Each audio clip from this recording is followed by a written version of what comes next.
તો ઘરે ચા નાસ્તો દેવા આવ્યા હતા ને બધાને હેપી મકર સંક્રાંતિ. આ તો ઢીંગલી વાળા પણ ઉપરથી રેડ્યું ને છે ને ગબલી. તો ચાલો દુકાને જઈએ હવે પાછા. બાય, જય માતાજી. YouTube channel. તો આજ સંક્રાંત છે પણ પૂનામાં નહીં લાગતી આજે, કેમ કે જો આમ ખુલ્લું ખુલ્લું વાતમાં જો કાંઈ પતંગ દેખાતી જ નથી.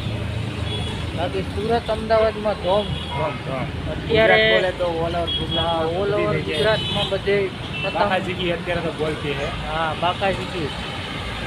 બાકી અહીંયા તો કાંઈ છે નહીં પૂનામાં. તો સંક્રાંત જેવું ન લાગતું. રોજ ટાઈમ હોય એવો ટાઈમ છે. ઘરાકી મંદી છે. સારું, હાલો બાય. તો નેક્સ્ટ વિડીયોમાં મળીએ.